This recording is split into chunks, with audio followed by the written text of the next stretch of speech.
Kali ini Mimin akan bahas manhwa yang berjudul, Hati Iblis, menceritakan seorang pemuda bernama, Lee Yun-shin yang merupakan seorang manusia, tetapi apa yang dia lakukan sebanding dengan iblis. Di kehidupan sebelumnya dia adalah seorang psikiater. Bagi yang tidak tahu apa itu psikiater sebutan seorang dokter yang mempelajari tentang cara diagnosis, pengobatan, dan pencegahan gangguan jiwa, emosional, hingga perilaku. Di kehidupan ini dia bereinkarnasi sebagai pelukis yang bisa memanipulasi mantra, tapi yang paling bisa dia manipulasi adalah hati manusia. Dia dikejar oleh pendeta Tao, dan berteman dengan iblis, apakah itu manusia atau monster, pada akhirnya mereka akan menjadi bidak catur Lee Yun-shin. Bahkan Yanjun hitam dan putih, yang mengambil jiwa manusia, harus meminta izin kepadanya ketika mereka bertemu dengannya. Oke, mari kita langsung saja masuk ke alur ceritanya. Cerita dibuka di sebuah kuil di saat turun hujan badai, dan ada seorang pria yang baru selesai mencari bahan-bahan obat di gunung di dekat sana, yang berteduh di dalam kuil.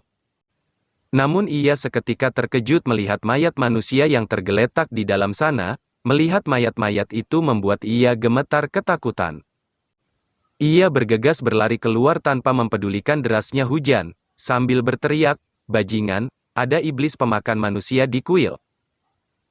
Lalu ia bergegas melapor kepada para prajurit, "Tuan-tuan yang terhormat. Aku biasa istirahat di sini ketika selesai mencari bahan-bahan obat di gunung, tapi aku sungguh tidak menyangka akan bertemu mayat di dalam kuil hari ini." Pemimpin para prajurit itu memerintahkan para bawahannya, "Cepat kalian masuk dan lakukan penyelidikan." "Tuan, tapi apakah Anda tidak mencari beberapa pendeta tahu untuk menemani penyelidikan?" Ia menjawab, "Itu tidak dibutuhkan." Beberapa saat kemudian, bawahannya menemukan sebuah pedang di TKP. "Tuan, kami menemukan pedang ini di sudut kuil." Setelah menemukan itu mereka berjalan pergi. Pemimpinnya berkata, "Baiklah, kita sudah menemukan buktinya. Ketika kalian selesai melakukan penyelidikan, lalu bawa dan kuburkan para mayat di kuburan yang layak." Scene berpindah di sebuah penjara, terdapat tikus-tikus yang berkeliaran di dalam penjara, dan seorang yang berbaring di atas tumpukan jerami. Dia adalah Lee Yun-shin, MC dari manhwa ini. Tikus di dalam penjara menaiki sepatunya yang berlubang. Ia tidak menyadari tikus itu, dan jempol kakinya seketika digigit tikus itu, yang membuat ia seketika terkejut. Tikus di penjara ini sangat ganas, bahkan berani menggigit manusia. "Untung saja barang-barangku masih ada." Ia melihat sepotong batu giok yang terdapat tulisan di atasnya dan berpikir, "Karena barang inilah aku dikejar kedua pendeta tahu itu." Kita diperlihatkan sebelum dia masuk penjara, dia dikejar dua pendeta tahu, dan bersembunyi di dalam kuil di dekat gunung. Kedua pendeta Tao itu berjalan masuk mencari di dalam. Namun dari belakang mereka muncul mata berwarna merah, dan sebuah lidah yang menarik mereka berdua keluar. Dia melihat kejadian itu di belakang batu di dalam kuil dengan sangat ketakutan, melihat kedua pendeta Tao itu dimakan oleh iblis dari luar kuil. Dia berjalan pergi dari kuil itu dengan tubuh yang terluka, dan sampai di sebuah dinding pertahanan. Namun ia tumbang di depan sana karena sangat kelelahan. Ia ditemukan penjaga di sana. Dan berakhir di dalam penjara. Lee Yun-shin berpikir, siapa sebenarnya monster itu? Dari luar ruangan terdengar suara langkah kaki prajurit yang berjalan ke arahnya. Ia dengan semangat bertanya, "Tuan, kau akhirnya kembali. Aku tidak berbohong padamu kan? Aku benar-benar tidak membunuh orang." Dan terlihat penjaga yang menyelidiki orang-orang yang mati di dalam kuil sebelumnya. Ia berkata, "Yah, sudah cukup jelas." Lee Yun-shin sedikit tenang, "Itu bagus, aku hanya ingin mengatakan bahwa aku tidak bersalah." Namun penjaga itu berkata, "Kau adalah pelaku pembunuhan itu." Mendengar itu membuat Lee Yun-shin seketika terkejut. "Apa?" Pemimpin penjaga itu bertanya, "Apa pedang di tanganku ini terlihat familiar? Pedang ini ditemukan di tempat kejadian." Lee Yun-shin bertanya, "Apa maksudmu?" Ia menjelaskan, "Kau memiliki luka tebasan pedang di lenganmu, dan ketika kami menemukanmu kau membawa pedang yang sama seperti ini, jadi jelas kau yang membunuh mereka dan mengambil pedangnya. Lalu kau menghancurkan mayat mereka untuk menutupi kejahatanmu, benar bukan? Li Yunxin berteriak, bagaimana mungkin orang biasa sepertiku bisa melakukan hal sekejam itu? Apa katamu orang biasa? Lihat ini, ia menunjukkan kertas mantra di atas meja, menilai dari barang yang ditemukan di tubuhmu, kau jelas adalah pelukis mantra jahat bukan? Kau menggunakan mantra untuk menciptakan ilusi bahwa sekelompok iblislah yang membunuh mereka. Li Yunxin hanya bisa terdiam mendengar tuduhan itu. Pemimpin prajurit itu berjalan pergi sambil berkata, sebuah kesimpulan yang masuk akal dan hukuman untukmu akan segera dijatuhkan, berhenti melakukan sesuatu yang tidak berguna. Dalam hati Li Yunxin, kau terlalu cepat untuk menghukumku, mungkinkah dia mencari kambing hitam untuk menutup kasus lebih awal? Ia berkata, dua pendeta tahu itu meninggal di kuil dan dalam satu hari aku langsung dijatuhi hukuman? Bahkan jika aku adalah dirinya aku tidak akan menutup kasus ini dengan begitu cepat, apakah ada rahasia di balik semua ini? Dengan wajah serius ia berkata, aku tidak bisa hanya duduk diam menunggu hukuman itu terjadi.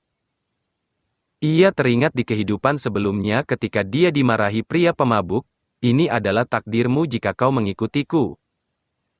Ini adalah akhir hidupmu ketika aku memukulmu. Sudah menjadi takdirmu untuk belajar sebanyak yang aku bisa ajarkan padamu. Dan ketika pria itu keluar dari rumahnya ia mengalami kecelakaan, dan tewas, apakah ini yang disebut takdir? Dan dirinya juga tewas saat dia diculik dan disekap di dalam gedung tua. Namun ia seketika tersadar mendengar kebisingan penjaga yang membangunkannya, hei bocah, waktunya makan malam.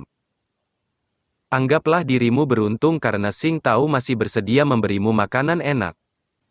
Ia duduk sambil berkata dalam hatinya, dalam kehidupan terakhirku, aku tumbuh sendirian, dan seandainya aku tidak diadopsi seorang pria tua, aku mungkin sudah mati kedinginan di jalan.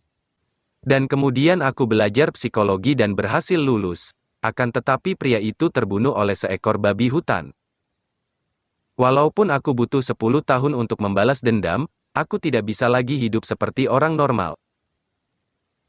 Aku pikir aku akan memiliki kehidupan yang damai sekarang, akan tetapi aku masih saja terlibat dalam masalah. Penjaga itu memarahinya, apa yang kau lihat makanlah dengan cepat, kau tidak akan tahu waktu makan berikutnya. Li Yunxin menanggapi, Tuan akan sangat memalukan jika aku memakan bubur sebelum mati. Kamu masih memilih makanan ketika berada di dalam penjara, apa kau masih ingin meminta makanan kering untuk kau makan? Karena pintu penjara digoncang oleh penjaga itu, membuat kunci pintunya terlepas. Melihat itu Li Yunxin berpikir, apa yang terjadi, kenapa pintu penjaranya dibiarkan terbuka, apa kau ingin membiarkanku melarikan diri? Sepertinya aku tidak jadi diberi sebuah hukuman. Dan ia berkata, Tuan, mengapa kau tidak memberiku sedikit makanan? Meskipun roti tapi itu lebih baik daripada sup yang dikukus, tapi tidak diberi sedikit pun minyak. Dua penjaga di luar berdiskusi, apa yang dia bicarakan? Aku tidak tahu apa dia sudah melihat kunci penjara yang terbuka? Aku baru saja memberikan dia makanan, mereka melihat makanan di dalam yang ternyata sudah dimakan habis, sungguh banyak sekali drama yang terjadi. Bocah itu tidak melihatnya, bukan? Haruskah aku pergi dan memeriksanya? Tak perlu, jangan buat dia curiga. Li Yunxin berbaring dan berpikir, sepertinya mereka bertekad menyingkirkanku dari penjara. Mereka membuat strategi seperti ini untuk melepaskanku dan membunuhku ketika kabur. Tapi apa kalian pikir semuanya akan berjalan sesuai keinginan kalian? Lalu ia berpura-pura tidur. Melihat itu penjaga di sana tersulut emosi, bocah sialan itu, dia tidur lagi. Temannya menenangkannya, sudah jangan marah, aku akan mentraktirmu minum.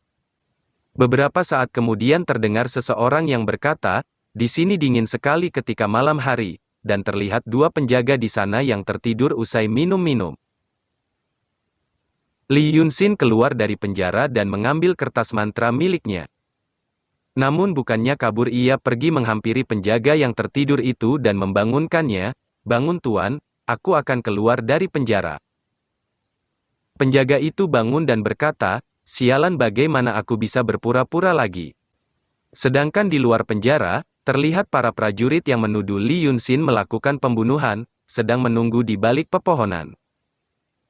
Bawahannya bertanya, kenapa dia belum keluar? Mungkinkah terjadi sesuatu di dalam? Pemimpinnya menjawab, jangan terburu-buru, tunggu saja dia keluar.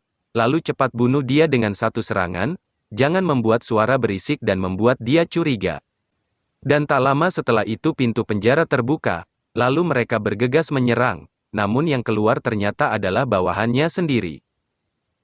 Mengapa kau yang keluar, di mana dia? Bocah itu, menyadari rencana kita. Li Yunxin keluar sambil berkata, Tuan, sepertinya Anda tidak melakukan pekerjaan dengan baik. Bahkan jika kamu menggunakanku sebagai kambing hitam sekarang, namun jika iblis itu keluar lagi dan membunuh seseorang, bukankah itu akan membuat Anda seperti tidak kompeten? Masalah ini harus diselesaikan dengan tuntas, pemimpin penjaga itu bertanya, menyelesaikan masalah sampai tuntas, memangnya apa yang bisa kau lakukan? Aku punya beberapa ide, tapi aku takut Tuan tidak berani mencobanya, dan bahkan aku sendiri tidak berani mencobanya. Dengan wajah serius Li Yunxin bertanya, Anda pernah bertemu dengan monster itu bukan? Ia seketika terkejut, siapa kamu, bagaimana kamu bisa mengetahuinya? Siapa aku, seperti yang kau lihat aku hanyalah seorang pelukis kecil, dalam hatinya, dalam kehidupan sebelumnya aku adalah seorang psikiater. Pemimpin penjaga itu menatapnya dengan serius. Li Yunxin berkata, bukan apa-apa tuanku, mengapa kau tidak memberitahuku ciri-ciri iblis itu dan saya akan melukisnya? Apakah kau benar-benar bisa membantuku menyingkirkan iblis itu? Sambil berjalan melewati pemimpin penjaga itu, Li Yunxin menjawab. Jika Tuan tidak mempercayainya, Tuan bisa membunuhku, tapi ini akan menjadi tempat terakhir yang bisa kukunjungi, dan juga iblis itu akan muncul lagi. Lalu pemimpin penjaga itu berteriak memerintah bawahannya, cepat kalian berjaga di daerah sekitar sini. Dan ia menceritakan kejadian saat ia bertemu iblis itu, 3 bulan yang lalu, putra sang hakim menghilang ketika pergi berburu. Satu-satunya orang yang selamat mengatakan bahwa itu perbuatan iblis pemakan manusia. Li Yunxin membuka gulungan kertasnya dan bersiap melukis sambil mendengarkan ceritanya. Kemudian aku menduga bahwa itu ulah dari makhluk itu. Aku pertama kali melihatnya, waktu 5 tahun yang lalu, pada hari itu sedang terjadi hujan badai, dan petir menyambar di mana-mana, saat itu aku baru saja memiliki seorang putra. Namun dari luar rumahku, muncul monster yang menghancurkan atap kediamanku, dan mengambil putra dan istriku, dia mengambil pedangnya, namun istri dan anaknya sudah berada di tangan monster itu. Dan dimakan tepat di hadapannya, yang paling mengejutkan adalah kejadian itu terjadi secara tiba-tiba. Li Yunxin juga teringat ketika ia bertemu dengan iblis itu dan berpikir, bahkan saat aku bertemu iblis itu juga sedang memakan orang di depanku. Apa iblis itu suka membiarkan orang lain melihatnya saat makan? Iblis itu kurang lebih sakit secara psikologis. Tetapi pada dasarnya penyakit iblis tidak dapat disembuhkan seperti penyakit psikologis pada manusia. Lalu ia memperlihatkan lukisan yang ia buat. Coba kau lihat ini, apa ini bentuk iblis itu? Benar itu dia, bagaimana cara menangkap iblis itu?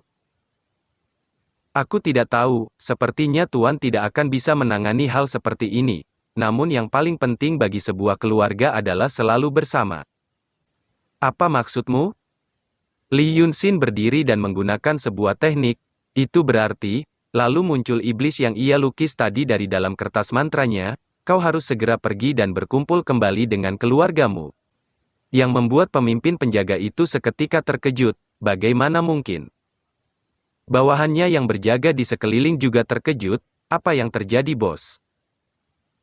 Mereka bergegas menyerang membantu pemimpin mereka melawan iblis itu, sedangkan Li Yunxin melarikan diri. Ketika ia menebas iblis itu dengan pedangnya, iblis itu seketika hancur dan menjadi sebuah gulungan kertas. Ia baru sadar kalau iblis tadi hanyalah sebuah teknik ilusi. Berani sekali bocah itu membodohiku, cepat kalian kejar dan tangkap dia. Li Yunxin terus berlari dengan sekuat tenaga sambil berkata dalam hatinya, dalam kehidupan ini aku memang seorang pelukis, Dao Agung tidak terlihat, akan tetapi langit dan bumi memiliki roh. Seorang praktisi dapat memperkuat roh yang tidak terlihat melalui buku atau lukisan. Dulu ketika dia masih kecil dia diajari ayahnya melukis sebuah biji-bijian, dan biji itu keluar dari lukisannya. Yang membuat ia sangat kagum, bagaimana cara ayah melakukan itu? Pelukis ulung adalah seorang yang melukis segala sesuatu, mulai dari 1000 mil sungai, pegunungan hingga biji-bijian. Apa kau mau belajar? Ayah akan mengajarimu ketika kamu sudah dewasa.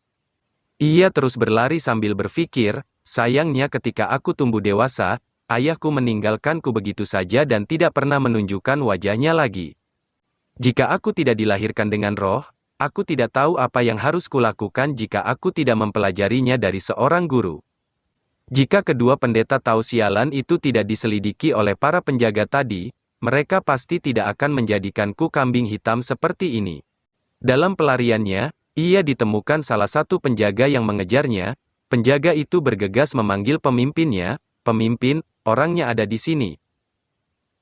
Ia terkepung oleh para penjaga itu, "Kau ingin kabur biar kulihat kemana sekarang kau bisa kabur."